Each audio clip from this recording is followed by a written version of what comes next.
નર્મદા લાઈવમાં તમારું સ્વાગત છે। ઝઘડા જીઆઈડીસીની એક કંપનીમાં બ્લાસ્ટ થયા બાદ મરણ પામેલા બે કામદારો માટે રજૂઆત કરવા ગયેલા ડેડિયાપાડા ધારાસભ્ય ચૈતર વસાવાને કથિત રીતે ભાજપ સાથે કનેક્શન ધરાવતા રોશન વસાવા નામના યુવાન વચ્ચે બોલાચાલી બાદ મારામારી થઈ હતી, જેમાં ધારાસભ્ય ચૈતર વસાવા દ્વારા યુવાને ફડાકો ઝીકી દીધો હતો। ત્યારે સામે યુવાને પણ ચૈતર વસાવાને લાફો માર્યો હતો। ત્યારે આ ઘટના હાલમાં સમગ્ર ગુજરાતમાં ખૂબ ચર્ચાસ્પદ બની છે। ત્યારે આ ઘટના સમયે ધારાસભ્ય ચૈતર વસાવાની સાથે રહેલા ભરૂચ આમ આદમી પાર્ટીના જિલ્લા પ્રમુખ પિયુષ પટેલ સાથે અમે વાતચીત કરી છે અને આ ઘટના કેવી રીતે બની તે અંગે જાણવાનો પ્રયાસ કર્યો છે। તેમની સાથે થયેલી ટેલિફોનિક વાતચીત તમે પણ દેખાવ છો। સમગ્ર ઘટનાની શરૂઆત કેવી રીતે થઈ? સમગ્ર ઘટનામાં એવું હતું કે પરમ દિવસે પરિવારજનોના ફોન આવ્યો। એ લોકોને રાત્રે 8, 8:30 જેવું કે એમાં જે મૃતક ગયેલ જે વ્યક્તિ છે એ મૃત્યુ પામ્યા હતા। એટલે અમે રાત્રે ત્યાં હોસ્પિટલ પહોંચ્યા। હોસ્પિટલ પહોંચીને કંપની સત્તાધીશો સાથે વાત કરવાનો પ્રયત્ન કર્યો હતો, પણ એ લોકોએ વાતચીત કરવાથી એ લોકોએ ના પાડી દીધી અને આ લોકોને ન્યાય આપવા માટે પણ એ લોકોએ ના પાડી દીધી કે ભાઈ અમે જે કંઈ થતું હશે એમની જે પોલિસી હશે એ જ આપીશું, એનાથી વિશેષ અમે કંઈ આપીએ નહીં। એટલે ત્યાર પછી અમે રિટર્ન આવી ગયા। ગઈકાલે ઇલેક્શન હતું, એમને એવું કીધું હતું કે ભાઈ સોમવારે આપણે સવારમાં 10 વાગે મળીશું। એટલે ગઈકાલે પણ એ લોકોને કંઈક કંપનીના જે મેનેજમેન્ટ છે એ લોકો દ્વારા મૃતકના પરિવારને બોલાવવામાં આવ્યા હતા। એ લોકો ત્યાં આગળ ગેટમાં બેસી ગયા। સવારથી સાંજ સુધી એ લોકો બેઠા, પણ કંપની મેનેજમેન્ટ દ્વારા કોઈ મક્કમ જવાબ આપવામાં ના આવ્યો। એટલે કંપનીના જે મૃતક છે એના પરિવારે મારો સંપર્ક કર્યો, એમના સસરાએ, અને એમને મને એમ કીધું, પિયુષભાઈ તમારે ને ચૈતરભાઈ અહીંયા એક વખત આવવું પડશે અને તમારે સહયોગ આપવો પડશે, કારણ કે તમે મને કીધું હતું કે ઇલેક્શન પછી અમે આવીશું। તો ગઈકાલે ઇલેક્શન પૂરું થયું એટલે આજે અમે અહીંયા આગળ જયારે પહોંચ્યા સવારમાં, એ પહેલા કંપની સત્તાધીશોના જે મળતિયાઓ હોય એ લોકો દ્વારા અમને લોકોને કહેવામાં બી આવ્યું, લોભામણી લાલચો પણ આપવામાં આવી, પણ મરણ ગયેલ વ્યક્તિની ઉપર આ રાજકીય રોટલો જે ભાજપ, ભારતીય જનતા પાર્ટી અને જે પોલીસ અત્યારે જે શીખી રહી છે એ ખૂબ દુઃખની બાબત છે।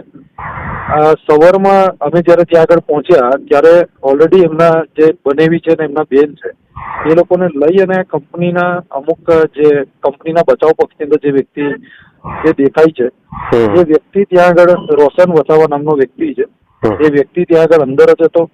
અમે જયારે ગયા ત્યારે પોલીસને પણ કીધું, પીઆઈ વાઘેલા, જીઆઈડીસીના જે પીઆઈ છે વાઘેલા, એ પણ ત્યાં અંદર બેઠા હતા। એ લોકોને પણ પીઆઈ પણ બહાર આવીને કોઈ વાત કરવા માટે તૈયાર નહીં। પીઆઈને કીધું કે ભાઈ તમે કંપનીના મેનેજમેન્ટને બહાર બોલાવો, તો પીઆઈ પણ બહાર ના આવે, કંપનીનું મેનેજમેન્ટ પણ બહાર ના આવે। અને આ જે રોશન વસાવા નામનો જે વ્યક્તિ છે જે સેટલમેન્ટ માટે ત્યાં આગળ આવ્યો હતો, એનું પોતાનું જે કંઈ પણ અંગત સ્વાર્થ હશે એના માટે ત્યાં પહોંચ્યો હશે, એટલે એને એમ કીધું કે ભાઈ હું સામાજિક આગેવાન છું ને એ વ્યક્તિ પક્ષથી જોડાયેલો નથી। હાજી, એ વ્યક્તિઓ વિડીયોમાં દાવો કરે છે કે હું આજે મરણ ગયેલા છે એમનો સગો છે, એવું પણ એવું કહે છે વિડીયોમાં, તો એના વિશે એમના પરિવારના લોકોને બી આપણે તપાસ કરી, એમના પરિવારના લોકોને પણ પૂછ્યું। એમના પરિવારે એમ કીધું કે અમે તો આ ભાઈને જોયો છે પહેલી વખત, એના જે સગા મોટા ભાઈ છે અક્ષય વસાવા, એમનું નિવેદન પણ સામે આવ્યું છે। એમને એમ કીધું કે ભાઈ અમે તો જોયો છે આ વ્યક્તિને પહેલી વખત, એટલે આ વ્યક્તિ કોઈ પણ જગ્યાએ એમનો સગામાંથી એવો ખાલી દાવો કરી રહ્યો છે, પણ પછી ખબર પડી કે આ ભારતીય જનતા પાર્ટીનો એક હમણાં તાજેતરનો જે હમણાં પ્રચારનો એનો વિડીયો હમણાં વાયરલ થયો અને એ વિડીયોની અંદર એના ફોટા એનો એ જ કપડામાં, આજે જે કપડામાં એ ત્યાં ઉભો હતો એ જ કપડામાં એ વિડીયો એનો વાયરલ થયેલો છે।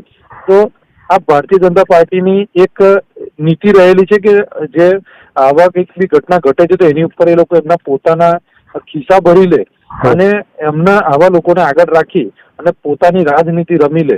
એટલે આજે જે પરિવારને ન્યાય અપાવવા માટે જયારે પહોંચ્યા તો ત્યાં આગળ આખો માહોલ બગાડવાની અંદર સૌથી મોટો જો હાથ હોય તો એ ભાજપનો, અને આ જે વ્યક્તિ છે જેને ભાજપ દ્વારા મોકલવામાં આવેલો હતો એ વ્યક્તિનો હાથ છે કે જેને આખો માહોલ બગાડ્યો। બાકી અગાઉ પણ ચૈતરભાઈ જયારે આવી કોઈ પણ ઘટના ઘટી ત્યારે અમે સૌ ચૈતરભાઈની સાથે રહી અને ત્યાં પહોંચ્યા તો બધી જગ્યા ઉપર ચૈતરભાઈએ ન્યાય અપાવ્યો છે।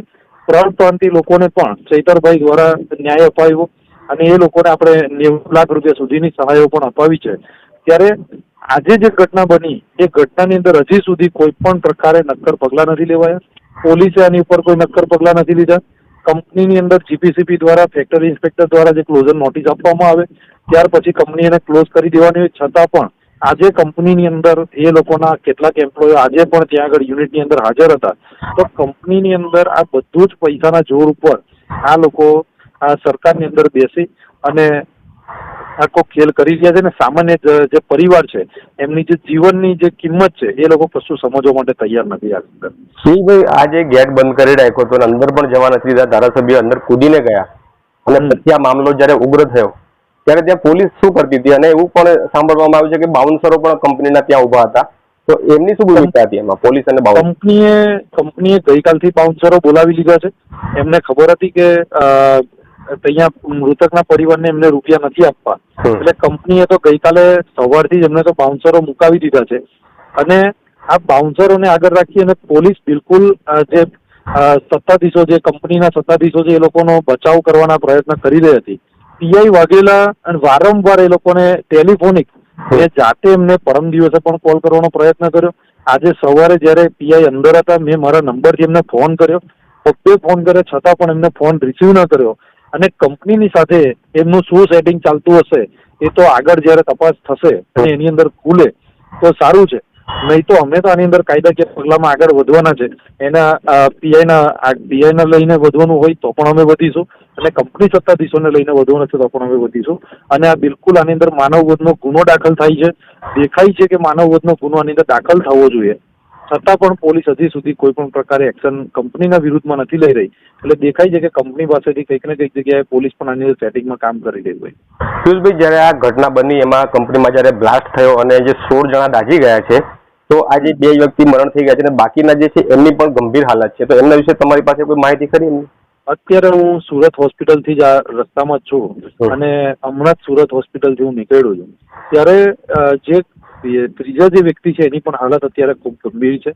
અને જે રીતે આ 16 જણ હતા ને એમાંથી 2 જણા જે મૃત્યુ પામે છે એમાંથી અત્યારે જે બીજું એક મૃત્યુ થયું છે એમને તો 3 છોકરાઓ છે, દીકરા ને દીકરી છે. અને નાના નાના દીકરા દીકરી છે ને એને પણ ન્યાય આપવા માટે આ લોકો ના પાડે છે. અત્યારે 10 લાખની ખાલી એ લોકો વાતો કરે છે. એટલે કંઈક ને કંઈક જગ્યાએ ભારતીય જનતા પાર્ટીના ખોળે બેસી અને આવી કંપનીઓ પોતાની મનમાની કરે છે ને અહીંના યુવાનોને બિલકુલ એ લોકોનું શોષણ કરે છે. એ લોકોને અહીંયાથી એમની જીવનની કોઈ પણ પ્રકારે આ લોકો કિંમત નથી ગણતા.